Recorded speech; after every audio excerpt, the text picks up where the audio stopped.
Praise the Lord. 462 தியான பகுதி என்னாகமம் 7ஆம் அதிகாரம் மற்றும் 8ஆம் அதிகாரம். 7ஆம் அதிகாரத்தை வாசிப்போமானால் அதில் மோசே வாசஸ்தலத்தை ஸ்தாபனம் பண்ணி அதையும் அதன் எல்லா பனிமுட்டுகளையும் பலிபீடத்தையும் அதன் எல்லா பனிமுட்டுகளையும் அபிஷேகம் பண்ணி பரிசுத்தம் பண்ணி முடித்த நாளில் தங்கள் பிதாக்களுடைய வம்ச தலைவரும் எண்ணப்பட்டவர்களின் விசாரிப்புக்கு வைக்கப்பட்ட கோத்திர பிரபுக்களுமாகிய இஸ்ரவேலின் பிரபுக்கள் காணிக்கைகளை செலுத்தினார்கள்.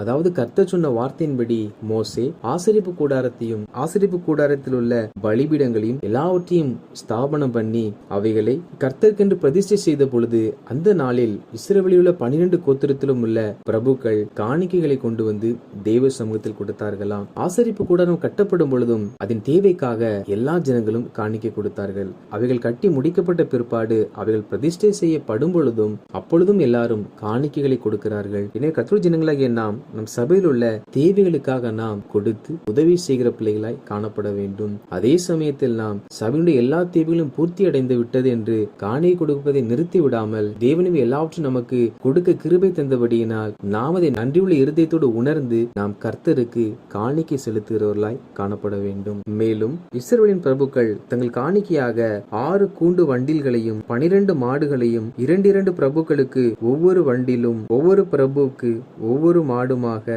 கர்த்தருக்கு செலுத்த வாசஸ்தலத்திற்கு முன்பாக கொண்டு வந்தார்கள்.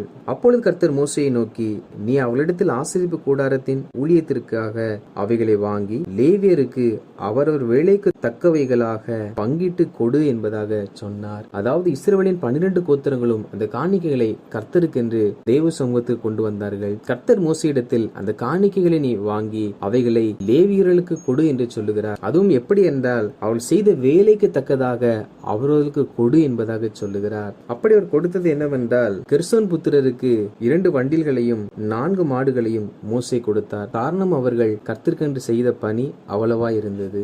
அதே போல மெராரியின் புத்திரருக்கு 4 வண்டில்களையும் 8 மாடுகளையும் மோசே கொடுத்தார். காரணம் அவர் செய்த ஊழிய பணி அவ்வளவா இருந்தது. கோகாத்தின் புத்திரருக்கோ மோசே ஒன்றும் கொடுக்கவில்லை. காரணம் என்னவென்றால் ஆசரிப்பு கூடாரம் இப்பொழுதுதான் முதன்மையாக கட்டப்படுகிறது. கோகாத்தின் பணிகள் என்னவென்றால் ஆசரிப்பு கூடாரம் ஒரு இடத்தை விட்டு இன்னொரு இடத்திற்கு இடம்பெயரும் பொழுது அவைகளை சுமக்க வேண்டியதே அவர்களுடைய பொறுப்பாகும். எனவே அவர்கள் எந்த ஒரு பணியும் செய்யாதது நிமித்தமாக அவர்களுக்கு மோசே கொடுக்கவில்லை. இது எதை காண்பிக்கிறது என்றால் கர்த்தருடைய ஜனங்களாகிய நாம் ஊழியக்காரர்களுக்கு நிச்சயமாய் காணிக்கை கொடுக்க வேண்டும்.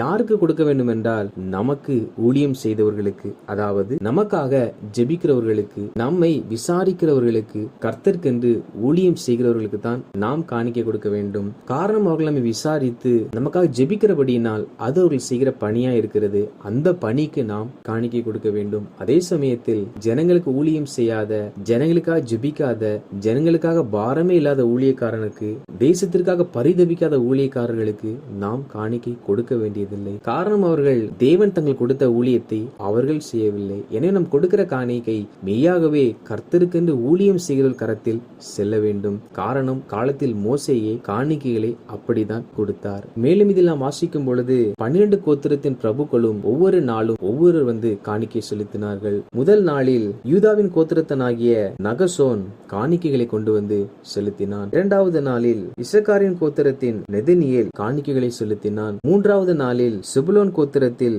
எலியா காணிக்கை செலுத்தினான். 4ஆம் நாளில் ரூபன் புத்திரரில் எலிசூர் காணிக்கையை செலுத்தினான். 5வது நாளில் சிமியோன் புத்திரரில் செலூமியேல் காணிக்கையை செலுத்தினான். 6வது நாளில் காத் புத்திரரில் எலியாசாப் காணிக்கையை செலுத்தினான். 7வது நாளில் எப்ராஹிம் புத்திரரில் எலிசாமா காணிக்கையை செலுத்தினான். 8ஆம் நாளில் மனாசே புத்திரரில் கமாலியேல் காணிக்கையை செலுத்தினான். 9ஆம் நாளில் பென்யமின் புத்திரரில் அபிதான் காணிக்கையை செலுத்தினான். 10ஆம் நாளில் தான் புத்திரரில் அகியேசேர் காணிக்கையை செலுத்தினான். 11ஆம் நாளில் ஆசேர் புத்திரரில் பாகியேல் காணிக்கையை செலுத்தினான். 12ஆம் நாளில் நப்தலி புத்திரரில் அகீரா காணிக்கை செலுத்தினான். இப்படி 12 பிரபுக்களும் தங்கள் கோத்திரத்தின்படி ஒவ்வொருவரும் ஒவ்வொரு நாள் கர்த்தருக்கென்று காணிக்கை செலுத்தினார்கள். மேலும் மோசே தேவனோடு பேசும்படி ஆசரிப்பு கூடாரத்திற்குள் பிரவேசிக்கும் போது தன்னோடு பேசுகிறவரின் சத்தம் சாட்சி பெட்டியின் மேலுள்ள கிருபாசனமான 2 கேருபீன்கள் கேருபீன்கள் நடுவில் உண்டாக கேட்பான், அங்கே இருந்து அவனோட பேசுவார். அதாவது மோசே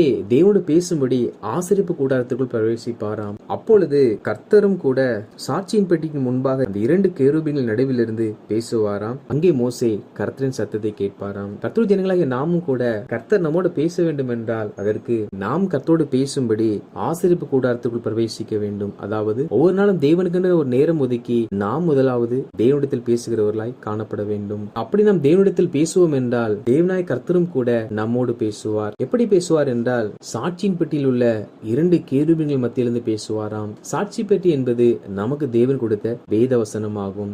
2 கேருபீன்கள் என்பது 2 தூதுவர்கள், அதாவது 2 தூதுகளை காண்பிக்கிறது. 2 தூதுகளும் ஒன்று பழைய ஏற்பாடு, இன்னொன்று புதிய ஏற்பாடு. இவை இரண்டும் தேவனாய் கர்த்தர் நமக்கு கொடுத்த அநேக செய்திகளை, தூதுகளை உள்ளடக்கின ஏற்பாடுகளாகும். எனவே நாம் ஜெபித்து ஒவ்வொரு நாளும் வேதத்தை வாசிக்கும் பொழுது நிச்சயமாக நாம் கர்த்தரோடு பேசுகிறபடியினால் அவரும் நம்மோடு கூட பேசி சத்திய பாதையில் நம்மை நடத்துவார். மாத்திரமல்லாமல் நாம் கர்த்தரத்தில் பேசும் பொழுது ஆண்டவரை கர்த்தரும் கூட நம் செவிகளை திறந்து நம்மோடு கூட அவர் பேசுகிறவராயிருக்கிறார். 8ஆம் அதிகாரத்தை நாம் வாசிப்போமானால் அதில் கர்த்தர் மோசேயை நோக்கி, நீ ஆரோனோடு சொல்ல வேண்டியது என்னவென்றால், விளக்குகளை ஏற்றும் போது 7 விளக்குகளும் விளக்கு தண்டிற்கு நேரே எரியவிட வேண்டும் என்று சொல் என்பதாக சொன்னார். அதாவது விளக்கு தண்டில் 7 விளக்குகளும் நேரே எரியவிட வேண்டுமாம். கர்த்தர் மோசேக்கு கட்டளையிட்ட பிரகாரம் ஆரோன் செய்து விளக்கு தண்டிற்கு நேரே ஒழுங்காக அதன் விளக்குகளை ஏற்றினான். விளக்கு தண்டு என்பது 7 அகல்களை கொண்டது. இவைகள் பரிசுத்த ஆவியானுடைய 7 தன்மைகளை வெளிப்படுத்துகிறது. அப்படி என்றால் கர்த்தர் ஜனங்களாகிய நாம்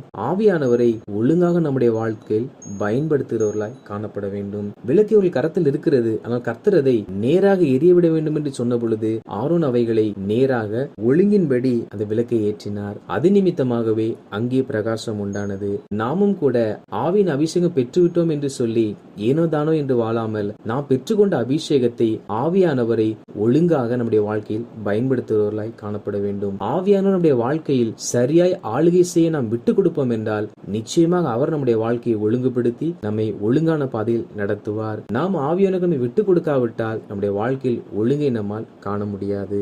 மேலும் கர்த்தர் மோசேயை நோக்கி, நீ இஸ்ரவேல் சந்ததியாரின் என்று லேவியரை பிரித்தெடுத்து அவர்களை சுத்திகரிப்பாயாக என்பதாக சொல்லுகிறார். சுற்றும் இருக்கிற எல்லா ஜனங்களிலிருந்து இஸ்ரவேல் ஜனங்கள் தேவனுக்காக பிரித்தெடுக்கப்பட்டவர்கள். கர்த்தர் சொல்லுகிறார், அப்படிப்பட்ட இஸ்ரவேல் ஜனங்கள் நடுவில் இருந்தும் லேவியரை பிரித்தெடுத்து அவர்களை சுத்திகரிக்க வேண்டுமா? காரணம் என்னவென்றால் லேவியர்கள் தேவனுடையவர்களாம். தேவனை அறியாத அநேக மார்க்கத்திலிருந்து ரட்சிக்கப்பட்டு கிறிஸ்தவத்திற்குள் அநேகர் வந்திருக்கிறார்கள். ஆண்டவராய் கர்த்தர் இந்த கிறிஸ்தவ நடுவில் இருந்தும் கூட பக்தியுள்ள ஒரு சந்ததியை தேடுகிறார். எதற்கு என்றால் அவருக்காக. எனவே தேவ பிள்ளைகளாகிய நாம் பேர் கிறிஸ்தவர்களாக கிறிஸ்தவர் என்ற பெயரில் ஜெபிக்கிறோம், வேதம் வாசிக்கிறோம், கர்த்தரை துதிக்கிறோம், பாடுகிறோம் என்று சொல்லி எல்லா கிறிஸ்தவர்களை போல வாழாமல் நாம் மெய் பக்தியுள்ள கிறிஸ்தவர்களாக, கிறிஸ்தவர்களில் இருந்து கர்த்தருக்காக வேறு பிரிக்கப்படுகிற மெய் கிறிஸ்தவர்களாக மாற வேண்டும். அதாவது விசுவாசிகள் என்ற நிலையிலிருந்து நாம் தேவனுடைய சீசர்கள் என்ற ஒரு நிலைக்குள்ளாக மாற வேண்டும். அதுதான் 2வது முறை சுத்திகரிக்கிற ஒரு அனுபவமாகும்.